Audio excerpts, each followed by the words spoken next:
Good day, everyone, and welcome back to the Recruits HabsCast, your daily spot for all things Montreal Canadiens. I'm Etienne Lepage from Blue Chip Prospect Channel on YouTube. I'm joined, as always, by Grant McCagg.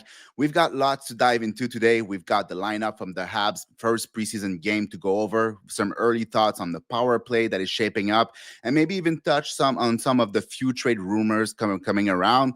But first thing first, Grant, how's it going today? Yeah, you know what it is, eh? Yeah, I know what It's it a is. great day to talk hockey, my friend. First Yeah, it is. preseason game. It's back. Hockey's back. I'm pumped. And certain somebody's centering Laine and Demidov, and we'll get into that, but that excites me a little bit too.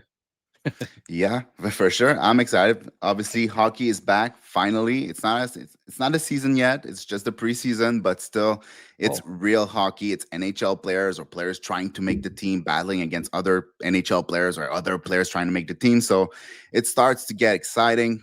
Some players that we want to see if they can make the team in the future, are gonna play tonight and see if they can prove themselves. And we can actually start by the first line, at least the line that I think would be the first line, which is basically Demidov, Laine, and Kapanen. Some good NHL talents, and I'm excited to see how it goes. Do you think they will look just as good as they looked in the recent rookie tournament? yeah, Laine looked really good at the rookie tournament, didn't he? He was, Uh, yeah, not Laine. yeah. Just being a smartass. Yeah, you think they might be the first line? Yeah, I don't know. Davidson, Belzil, Condata. That could They might be, they might get all the offensive minutes there. I, I would Um, doubt so. yeah, yeah, safe to say, when Mhm. Anderson, Evans, and Gallagher is your main competition for that, you're gonna be the first, what's considered the scoring line tonight. Um, I like the fact that Kapanen's getting a look, obviously. I think, Yeah. I saw those two live at the Kapanen and Demidov together at the rookie tournament, and I thought that they played really well together, fed off of each other. They're both such highly intelligent players and responsible both ways. I think I like the look of those three. I'd like to see them play together even in the regular season Mhm. if if they produce tonight and produce in the preseason. It's funny, um, you know, Ka- Kapanen could play like Guy Carbonneau out there away from the puck tonight, and if he doesn't get a point, people are going to say, "I'll see he doesn't have Yeah. the chops to be with those two guys." But it's Hmm. not all about points. I have a very interesting stat, and I've been harping on this a bit for my argument why I think Kapanen might be the right fit with those two guys, Hmm. because you need a balance. And here's just a little something that I points per 82 for the last 7 cup winning teams at the second line centers on the last 7 Stanley Cup winning teams. Okay. Bennett for his career is a 40-point scorer regular season. Chandler Hmm. Stevenson 46, Kadri 59, Cirelli 2 years in a row 47, Shen 55. Averages out to 48 points per 82 when you look at those stats.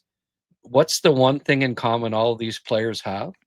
It's not that they're great offensive talents. It's that they're great two-way players. They play really well away from the puck. They played with very skilled wingers, offensive Hmm. wingers, but their job wasn't to, first and foremost, wasn't to be producing offense. It was to protect the guys on their line defensively. The centerman's always typically the best defensive player on the line, typically. Hmm. And when you're playing with Laine and Demidov, I think first and foremost you want somebody that is smart away from the puck. I Yeah. think that's Kapanen, and I'm really glad that he's getting the first look with those two in the exhibition season. And I hope it clicks. I really do, because I think if he can win that spot, it's only good for you can drop Doc down to the third line. Doc, Bolduc, and Newhook, I think, would be a very good third line. You're not rushing back Doc like they did last season, and ease him into the lineup as we go along. But that's my take on it. I'm interested to hear what you think. Yeah, but I like Kapanen. I'm not sure if I like Kapanen as much as you, but I'm slowly getting there. Oh, And no you've been one does. talking about him for a little while now. Yeah, So, like, you're making a good point, and I think the Habs like him there too because they're placing him beside Demidov basically every chance that he gets to play. The only thing I'm not sure is if Dak is ready by the first uh, game of the season. Do I prefer Kapanen, a guy in his first season in the NHL, or a guy that hasn't really showed anything yet as a second line center, even when he got the chance to do it? Um, it's like that's where I'm not sure if I would when prefer did he get the Dak or chance? Kapanen. When did he get the chance to do it? Doc last year. I thought you were talking about Kapanen. No, I'm saying I don't know what I prefer between Kapanen being a first I year thought you were talking player about on the second line Kapanen. or Doc, Okay. a guy that had the chance to prove but didn't actually prove. Right, right. Yeah, sorry, I didn't realize you were you just said he, and I thought he Yeah. meaning Kapanen, Yeah. because Kapanen has, he basically played fourth line on the wing Hmm. in his, when he has played with the Canadians. So it's hard to say if he's got that upside, right? And you're Yeah. right, Doc has had that opportunity and not necessarily taken the bull by the horns. So um, I was a little nonplussed that Marty seemed to intimate last week that it's Doc. Doc will start the season as the second line center. Yeah. That's what he I've said. like before the preseason even started, I found that a little funny. But yet now they're starting the year with Kapanen. I Hmm. wonder. It's funny. Like Doc, I don't know if you saw Doc's. You probably didn't, but um, he was interviewed a couple days ago, and I wasn't overly impressed with. He seemed to be quite defensive and wasn't really. Yeah. I wasn't impressed with his demeanor, and I don't know.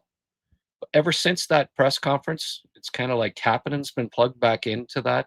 I don't know if it has anything to do with it, but whether the Canadians, maybe I'm reading, maybe this is you know BS, but I don't know that that they were overly impressed with the way he handled that press conference, and they might be saying, maybe we jumped the gun on saying the Doc has that spot to start uh, the the season, and maybe we got to light a fire under him by putting Kappen in there for now, and say, okay, it's not just etched in stone that Doc's going to start the year as a second line center, because I think he needs to be motivated a bit.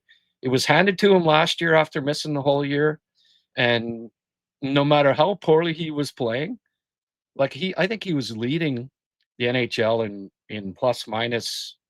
Like he was minus 24 in the first 21 Yeah. or minus 21 Something the like first that. 24.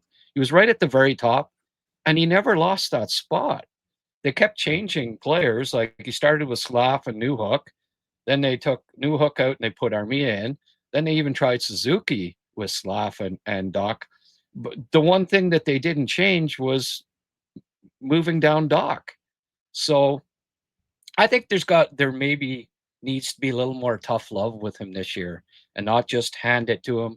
And that's why I was surprised that Marty came out saying that it's like no matter what, the same was last year, no matter how poorly he's playing, he's the second line center. Well, I think for a coach that typically works in meritocracy, that one is surprising me a bit. I agree. I was a little bit surprised by it too when I said that for sure is going to start as a second line center at the beginning of the season. Uh, One of the reasons why they probably said that is probably to like take off some of that like weight on his shoulder and like Yeah, go out there, have fun, show us what you can do. Just don't think about your playing position at the beginning of the season. I think Yeah. that's maybe why they said that. And as far as I know too about the interview where he looked a little bit defensive, like you said, from what I heard from other media people is that he's never really been a ball of joy in interviews. So he's always been a little bit like that, not necessarily defensive, but just not necessarily that's fun to talk to in interviews, not very comfortable with the media. I don't have any recollection of that. I don't watch a lot of player interviews. Too busy. But Yeah. also I mean, if they say it, they're the one interviewing him, so they probably know better than me anyways. But yeah, I kind of agree that maybe they're trying to light a fire under him by placing Kapanen there in the first game. And at the same time, I think they said that he was not going to play as many games in the preseason because they're trying to like save his knee for the season or something like that. Yeah. So we'll see So about that. But yeah. Are you saying that I have no life then? No, I'm that's not getting what to I'm see saying. these? Eh? No, that's not what I'm You're too saying. busy to watch these, but I'm not. So no. But I'm you just can kidding. be busy watching player interviews. I'm just busy Well, with my kids. no. Hey, I'm doing this daily, right? So I sort of, Yeah. and I typically don't watch press conferences, but now I because I'm doing a daily Habs podcast and got to come up with topics every day, right? I And it's am the paying right a thing to little do. I am paying a little more attention to the daily you know Habs Yeah. Habs interviews. But um, yeah, especially right now because you know that Marty was interviewed today, and I was hoping that certainly nobody in English asked about Kapanen centering the first line, and I was hoping to get a Hmm. soundbite from that, but because I'm curious to the thinking, right? What Yeah. Marty would say to why Capman's getting that spot to begin. But yeah, for sure, it's uh, that's the big question mark is to see. Uh, Yeah. I like Kapanen there, but we'll have a better idea. He didn't play with he didn't play with Laine obviously at the rookie tournament, Not the so same thing. we'll see how the three look together tonight. Hmm. If if he impresses, I think he'll be in the discussion Yeah. to center him to start the year. But uh, I also find it interesting that Beck kind of. That's why you don't read too much into what the lines are the first couple of days because Beck was on the wing with Bolduc and Newhook, and Beck's going to start the year on the third line. Well, that's not necessarily what that means, right? Yeah. And then today, like I'll put up the lineup here again. Um, uh, Now he's centering the third line tonight, right? Yeah. Yeah. So I mean, Beck is a player that you can play at multiple positions, third, fourth line. You know, somewhere in there is what they're looking to plug him in for. But Anderson, Evans, Gallagher, we kind of been looking at that as the fourth line to start the Yeah. year, and it looks like that's what they're going to do. I think it could be I think those three could be perhaps the top fourth line in the league, and that's an A very important good piece one. to have. You know, Hmm. you might have like two 15-goal scorers on your fourth line. You realize how long it's been. Montreal has had fourth lines that didn't score 15 goals between the three of them in a year over the past couple decades, let alone perhaps having two players that can score 15 goals apiece in Yeah. Anderson and Gallagher Yeah. on the fourth line. So that I think in name they're the fourth line, but they'll those three will play 15 plus minutes a game a lot of nights when you include PK and even Gallagher. It looks like is going to be on the PP some there. Hmm.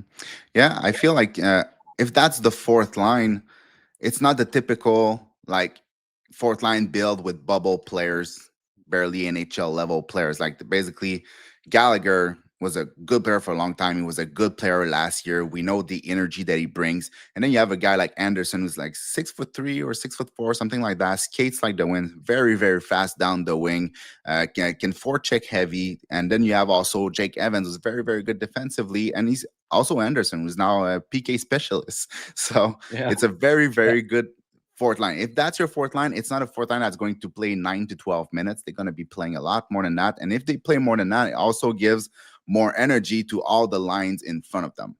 Good So point. in the end, Yeah. that's a very, very good thing. Yeah. Yeah.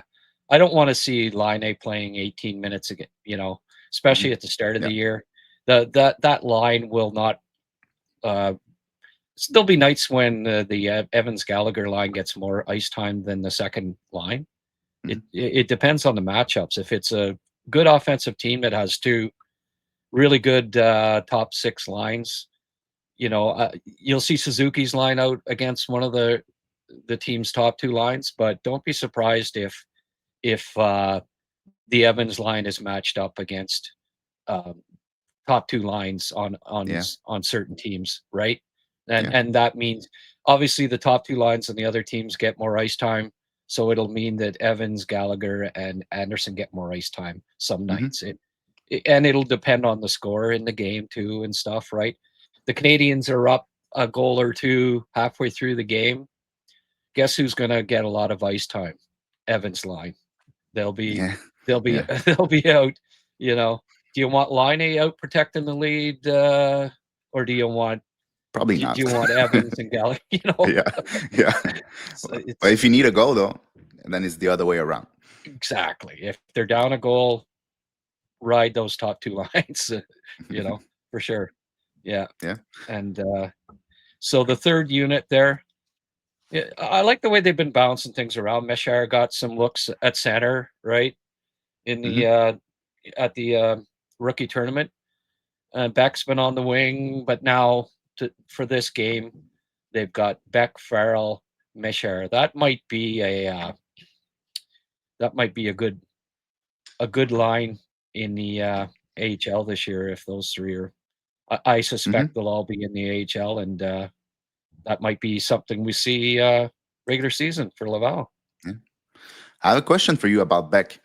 Like, I think most people would agree that Beck is one of those players that has a chance to either ma- solidify a spot in the NHL out of camp or be like a first or top recall during the season because we don't have that many spot open. Yeah. But what do you think that he needs to prove, or what do you think that he's got to add to his game or to show in the preseason to be that first call up guy or to solidify a spot on the fourth line or third line or wherever it is in the lineup? Yeah.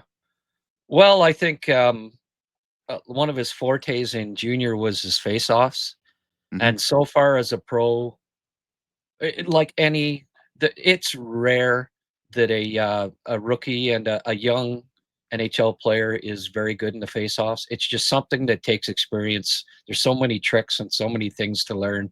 Even Beck hasn't been dominant so far as a pro, even though he was one of the best OHL face-off guys of the past decade. There's still an adjustment at the pro level to be an above average face-off guy. Hmm. Typically, you look at the stats on the face-off leaders. The top 30. Rarely is there a young player in there. It's rare. There might be one or two. It's all veterans. It's just something that's learned, and I think if he has a good preseason in the face-off dot, win some important face-offs, I think that's going to help them Hmm. because Montreal, it's still one of their main question marks. And it could be like if Doc and Newhook continue to struggle winning face-offs, if Kapanen doesn't, Valeno, none of these guys step up and are anywhere close to 45 to 50% in face-offs, then there's an injury or two, and Beck's winning a lot of draws, both preseason here and in the AHL. That will help him. You know, if Hmm. they're saying, "Well, do we call up Roy?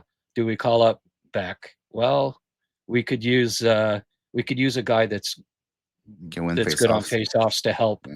cushion the other guys. So I think that's one thing. And just maybe pop a goal or two, show a little bit of offense.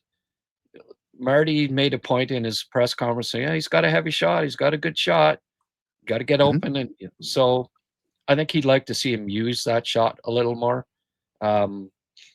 Learn where to go at the NHL level to get those opportunities to get his shot off, Mhm. and be direct. No, none of this dangling like we saw in the. Yeah. He tried to make some fancy passes in the rookie tournament that got turned over, and that'll get you the first metro trip to Laval quicker than anything. They're on strike today, so we can't go back. Oh, okay. Ottawa guys, I'm clueless to stuff like that. But yeah, I like Beck's intensity. I like his skating. I like the fact that in junior Yeah, he was, like you said, a top face-off guy. He has a lot going for him, but he does. it hasn't really shown every time that he's played in the NHL. It hasn't really shown. Like he's still just a step behind, a little step behind. Because in the AHL, he looks good. Yeah. He's not fantastic offensively, but that's never going to be his game, and they're never going to ask him to be that guy to produce offensively or drive a line offensively. That's not him. But Yeah. you Well, you still need, if you want a guy that plays on your third line, you still need a guy that's capable of producing complementary offense, right? You cannot have a guy that's an offensive black hole. yeah. So I think he Yeah. needs to pop a little bit more offensively, like you said, and also work like what made him a strong player to begin with. So yeah. Yeah. Can Well, you I put mean, back? tentative. You can be tentative. Your first call ups to the NHL, you're doing a little bit too much thinking and not enough Yeah, reacting. yeah, And we for saw it sure. with Slav, his first year especially, and Mhm. at times, and even still sometimes, that where he's doing a little bit too much thinking and not enough just go. You know, Mhm. utilize your strengths, be energetic, and good things will come. Forecheck hard, work hard, and the opportunities will come. And Yeah. I think Beck, like a lot of young players, is adjusting to that when he does get looks at the NHL level. So executing at NHL speed. There's a gap between the Yeah, sure. AHL and the NHL. So sometimes just like keeping the puck a little too long, then it prevents like the lane for the pass is closing off because NHL defenders are NHL defenders for a reason. So like, just executing a little faster, but keep being the player that he was at the beginning. Can you put back the lineup on the screen? I was just I'd like, doing that. Jeez, great yeah, minds think alike there, I would Etienne. like to take a look at uh, a defensive pair that I'm a bit surprised by, but also that I think has a lot of potential, and it's Matheson at Dobson, a line that has so much speed, so much puck moving ability, but maybe a little bit of a question mark defensively sometimes, or some so-so decisions here and there sometimes. But what do you think of that pair? Yeah. Well, I for me, when you look at it, and I got thinking, well, maybe Mathis or Dobson should be paired with Hutson or uh, Gooley, maybe, Mhm. and then and make them what seems like more balanced pairings. But uh, the fact is that who's been the ice time leader for the Canadians the last 2 3 years? It's been Mike Yeah, Matheson, Matheson. right? Yeah. Dobson's going to be on the right side, is going to have more time on ice than any other defenseman. Yeah. So do you pair him with the guy that is going to be on the ice, that has been on the ice the most the last 2 years? It probably makes sense, right? Yeah, Have something them like as your that. first pairing. I mean, hey, what we've seen in the past 2 years, especially with Marty, is he mixes up the defense pairings quite a bit. Mhm. So, yeah, they're together now, and they may start the season together, but might be 5 games. If Yeah. there's any struggles whatsoever, that will get changed up, right? But Mhm. I guess they're looking at having Gooley and Hutson together. Do you know if they've been playing together in Yeah, it's Gooley, Hutson on the right. scrimmages? Yeah, Hudson's on the right? yeah, Okay. Well, I mean, what a man, eh? Just starting his sophomore year yeah. and plugging him in on the right side, undersized by 30 pounds, and just oh no, that's how smart and how good gifted Laine Hutson is. That He's a special yeah, one. Yeah. yeah, but I think I think the goal with having Matheson Dobson as your top pairing, or 1A, 1B with Gooley and Hutson, really, Hmm. um, is to cut back on Hudson's ice time a bit. I Yeah. think maybe he got a little too much last year, and Matheson not being on the power play at all, he just automatically is going to be playing fewer minutes than he had in the past too. So Hmm. I think balancing out the pairings a bit, um, because even like Carrier on the third pairing, he's going to get a fair bit of ice time. It's not going to be like a third pairing where the fifth defenseman, who would be Carrier at this point, would be getting like 12 minutes. Carrier will be playing 15 plus Yeah. every night, I'm sure, right? So I think there's going to be more balance where you're not. I really don't like uh, your defenseman getting 28 and 30 minutes of ice time. I think that's too much.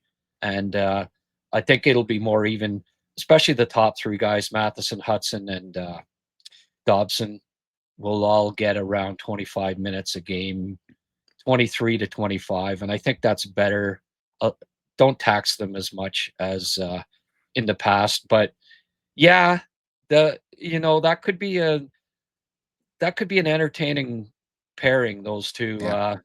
They'll do some good things. They'll make some nice rushes. They'll make some exciting plays, but they'll also make some exciting plays in their own zone for the other team too at times, probably. So Yeah. the love-hate relationship with those two, perhaps, but I'm hoping that Dobson, he's still learning. Uh, Hmm. there's improvements to be made in his game still. He's still a young defenseman by NHL standards. Um, what's he got, about 300 games under his belt, maybe?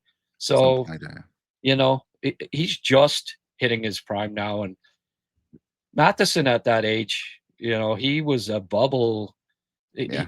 He was struggling just to be a regular for, at 24, 25, and then found his game again, and, you know, has become a high minute defenseman the last 2 or 3 years. So, um, doesn't mean he's cut back on the mistakes a whole heck of a lot, but that sort of comes with you playing 28 minutes against the other team's top lines too. Yeah. There are gonna be mistakes. And the organization really, really loves him. They keep saying Yeah, how he's underrated in the league, which I completely agree. Because whenever you talk to other people from the league or other fans from other team, they all say how Matheson is at best third pair defenseman, which I completely not agree with. But no, yeah, I think that top four of Matheson, Dobson, Gooley, and Hutson, it's all players that can move their feet at an elite level. They're all really, really good skaters. They can all move the puck. Gooley is more like the more defensively rugged, physical type of defenseman, but but he can still move the puck. He has a great first pass. He can join the yeah, rush when he needs to. So it's not like he's completely inert offensively. He's not. He can make plays, but the three other ones are like mm, the three other ones yeah, are really, really good at it. yeah, Hutson is special. The Dobson had 70 points 2 years ago, and Matheson had what 60 something points for us like two yeah. years ago. It's So fun. Matheson's not on the power play. Oh, we're mhm, gonna get talking about that, right?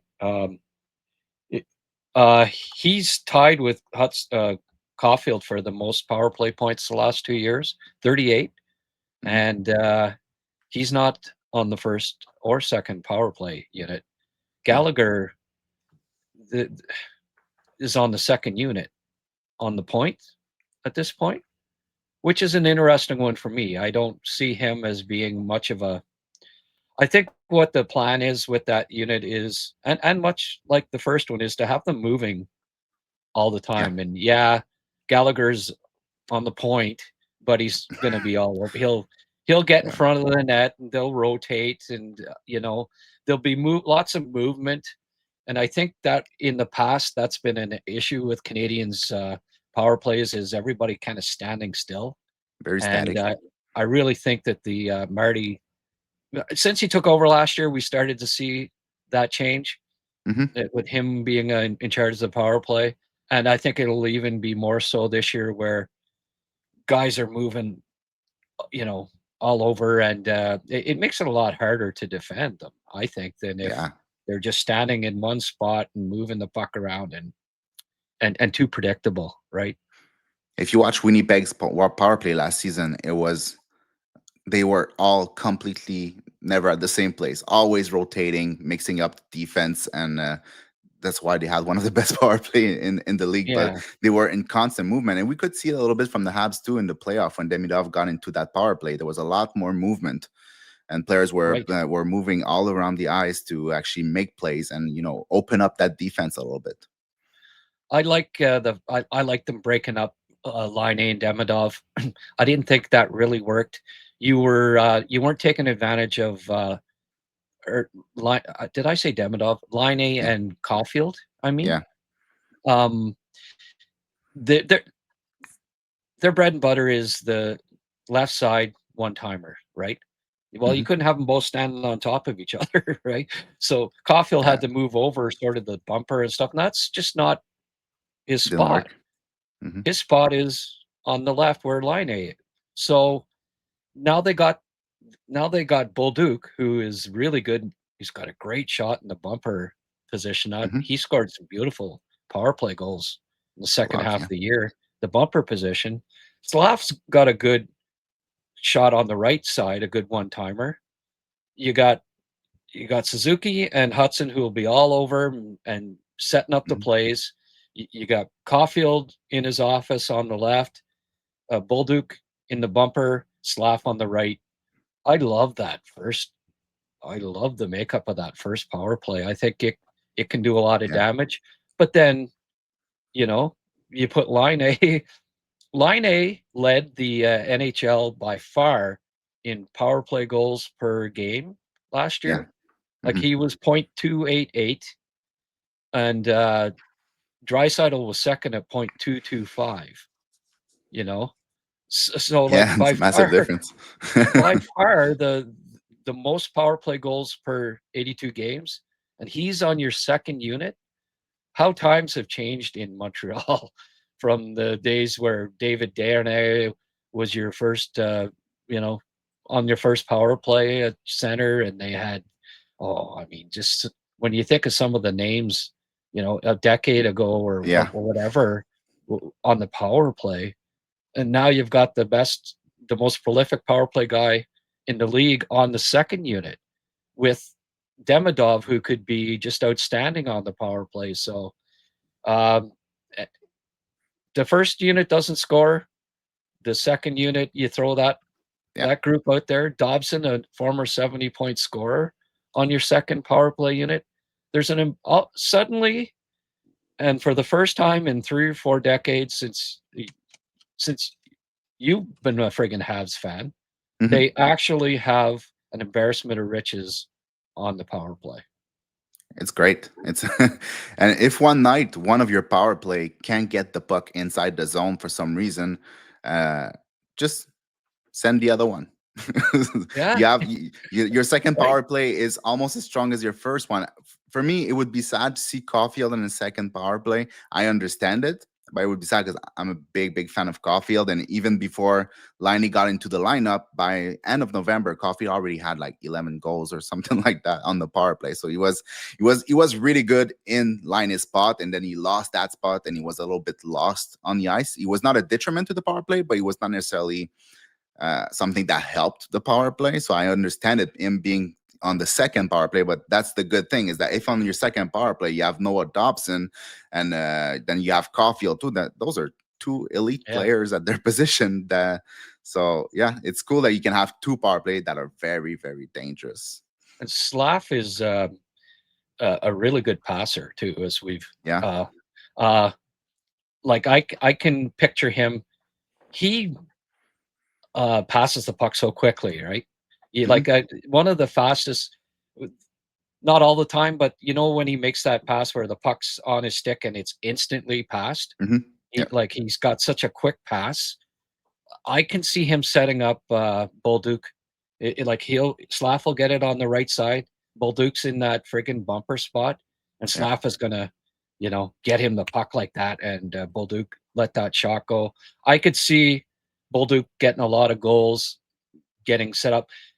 Hutson will do his dipsy doodle do, hand it to Slav. Slav Yeah. instant pass to Bolduc in the net. Hmm. Look Yeah. look out for that one. I think that'll be a trio that will combine for several nice power play goals this year. Yeah. One last thing that I wanted to bring your attention to, the game tonight against Pittsburgh. They have a couple of prospect that I really like in their lineup. I think they're having Ben Kindle tonight, Owen Pickering, also Yeah, Harrison Brunicky. You're a prospect guy, right? So you know these guys. Do you think there's any yeah. of those three that has a chance to maybe crack the lineup? Well, I don't think Kindle will. Yeah, he's a bit young, but Yeah, I mean, if he was a bit, he's undersized too, right? Mhm. Typically, somebody picked outside of the top 10 that's that size and that young needs at least a year. Yeah, Um, I like the Raphael Harvey Pernard. That name stick yeah, out for me. It's yeah. I funny. know, me too. When I looked Y- at it, I was like, oh. Yeah, I hope our HP has a big game, and I hope he makes their lineup. He Hmm. a heart and soul guy that just that injury really set him back, right? Because Yeah, he was on pace for 30 goals or whatever 2 years ago, and really good season in that season. But then he after that, yeah, yeah. And I hope that he's bounced back and that he can. I'd love to see him get an NHL spot because I like the kid and I like his spunk and I really wish him well. And Samuel Poulin, I think, is another hmm, guy. They You always see them dress the Q guys, the Quebec League guys, right? yeah, That whenever they come to play in Montreal, and there's hmm, always a little added. I hope that Poulin can. It's always been skating has been the issue with him. He just needed to get, as a former first round pick, it's time for him to step up and seize a regular spot. And I hope that he has a good game tonight too. But yeah, Pickering Pickering could be close. I yeah. think Yeah. you know, um, of those guys. Sorry, you said Kindle, Pickering, and who was the other? Harrison Brunicky. Well, I think Pickering probably is the guy out of those three that would probably stand the best chance of cracking the lineup. But yeah, I'm going to keep a close eye on him tonight. Mm. I love the exhibition season because as a scout, and you would Yeah, know it too, yeah, you want to see the guys that were just picked and that were picked in the last 2 or 3 years, and they always play at the start of. So there's a nice mix of kids that were drafted recently, hmm, along with some other guys that are getting a look, lines that are getting a look like Kapanen, Demidov, and Laine. So yeah, I'm really looking forward to tonight's game. And I'll be keeping a close eye on prospects on both sides of the ice. yeah. It's always fun to see prospect playing against actual NHL players. Like obviously the lineups are not filled with NHL players, but they're filled with either very good prospects or players trying to make the lineup or actual NHL players. So Yeah, you're really going to see what they can do against a strong team. It's not junior versus junior anymore. It's really like strong. Like you put any player against Evans, Anderson, and Gallagher, that's a very veteran like line in the NHL, right? So if right. you can perform against guys like that, then it's looking good for you. No, for sure. I And then Jared Davidson, Belzile, Condata. That's a kind of a interesting trio there. I like to see Yeah. Belzile back in the organization. He Hmm. was really good player in Laval for a few years, and uh, nice to see him back. Jared Davidson, he really has taken nice steps as a pro since turning Hmm. pro last year. He really took a step up, and it'll be interesting to see how Farrell and Davidson look. They, you know, they're running out of time. This might be their last year before they become waiver eligible. So Yeah.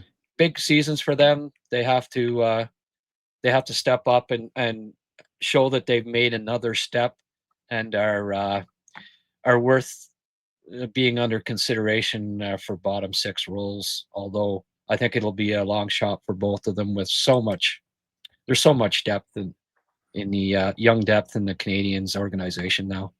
Yeah. So changing subject a little bit, I was on Twitter, and I think you have that tweet. I saw Oh, something about Crosby or something like that. I wasn't too sure. yeah, okay. Uh, yeah. Well, there's been like Eric McMorella put up something. I guess that's been a hot thing, a hot topic Yeah. online last little while is Crosby for Demidov.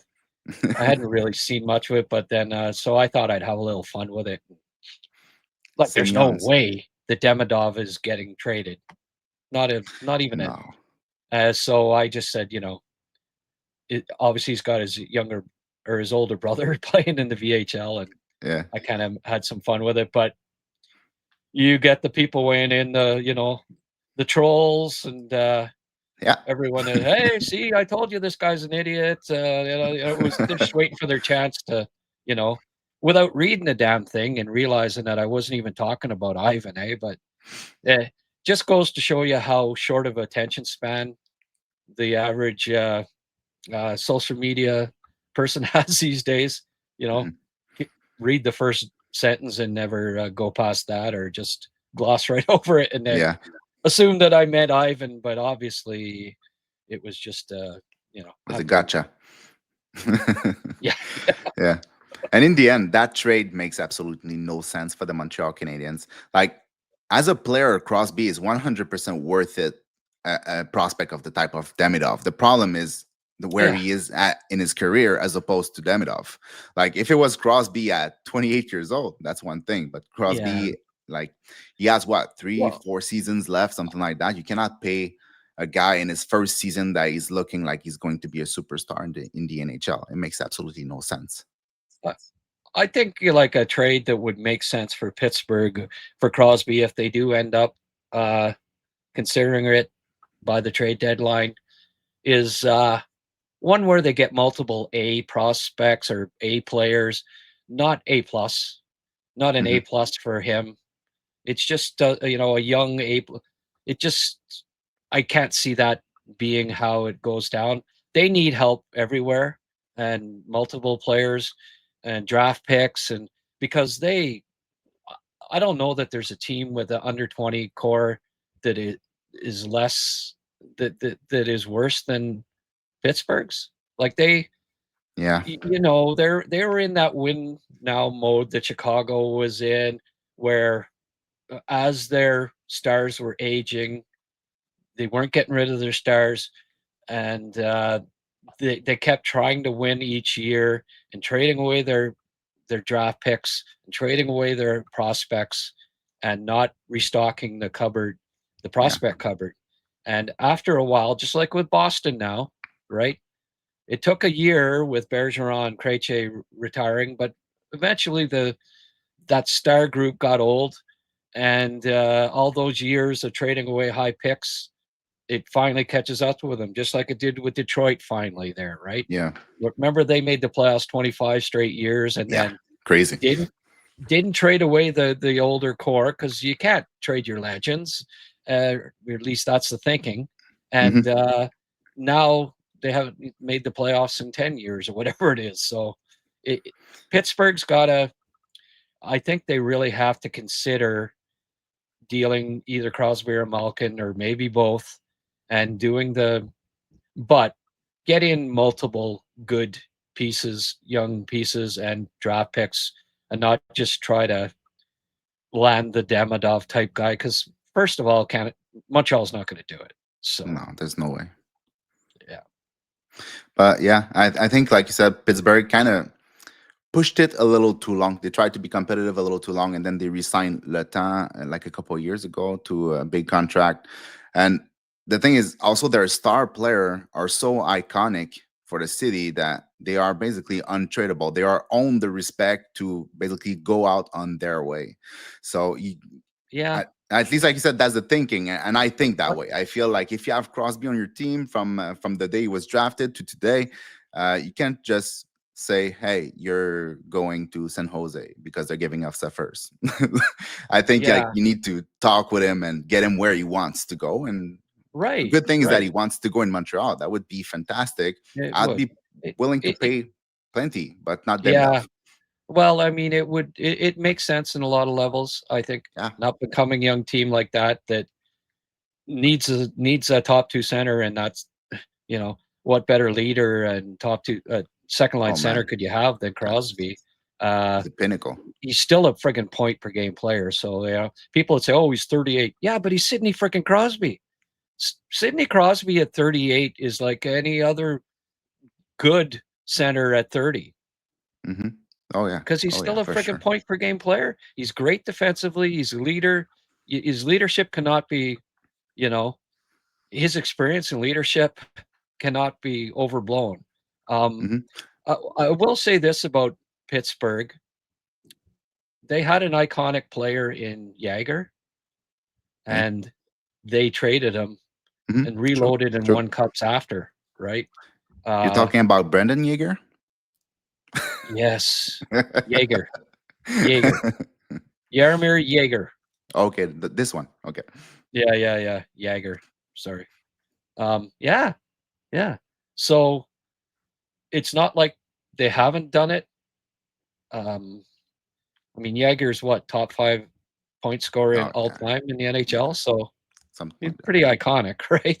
And He is. He one of so the best. One of the best. It's yeah, that simple. you know, and his career wasn't close to, as he proved, it wasn't close to being over either, right? Yeah. He played another 15 years or something, 10 years anyway, still playing, I think. Yeah. So crazy. All right. Yeah. Last question. Would you, if they were asking to say Michael Hage and a first for this season for Crosby, would you do that? Oh, where do I sign? Yeah. Cool. Absolutely. All right. Yeah. Because Hage often in the when you first? have, oh sorry, Yeah. go ahead. Sorry, Hage in the first is what you say? Yeah. I think you'd have to throw in a good young defenseman probably, Yeah. Maybe. you know? It would take a first Hage and a good young defenseman, I think minimum. We're talking Hmm. about Sid Crosby here, Yeah. you know? It's not gonna I don't think that's enough, to be honest with you. Hage in the first. I would do that in a millisecond. Montreal's got a lot of good young centers, you know. Hmm. It, they have built up on that. Um, I don't even know if Hage is going to be a center at the NHL level. So, Yeah. There's no guarantee. um, you know, 2 years ago, would I? Maybe, but I mean, they've added Koivu, they added, they added Papanicus, they added Kapanen's taken another step. Hmm. There, Back. yeah, yeah. I mean, even Jarofsky has been playing some center, and it's not out of the question that perhaps he Hmm. ends up playing at center. So, yeah, I think Hage is expendable and a good prospect, but you're going to have to. It's going to take that a first and probably one of their defensemen to even get Pittsburgh considering it. Might even take four pieces because like Hmm. Pittsburgh has to they need under 25 talent just desperately, and if you're trading Crosby, and rebuilding, you got to get multiple Hmm. pieces, I think. Yeah. I agree, and I like that you're realistic about it because a lot of people would say like Beck a second and Engstrom, that's enough. Let's let's get Crosby on board, but No. obviously not going to work. You have to be, Yeah. you have to give to receive, and in that case, you're receiving elite level talent, not for a long time, but you're receiving elite Yeah. level talent. It's going to show all your young guys how to practice, how to work. Amazing leadership, like you said. So that would be the best case scenario for Montreal, and obviously for me, Hage first, Engstrom, whatever. I'm fine with that. Yeah. So that Good. is it for today. Grant, thank you very much for again coming on your own podcast. And do you have any last word? No, a great show as usual, Etienne. I'm really, you know, I'm ecstatic with everybody that has joined me to do this on a weekly basis, and it's been great each episode that we've done so far, and I look forward to having a lot of fun this year as the season gets started. Cool.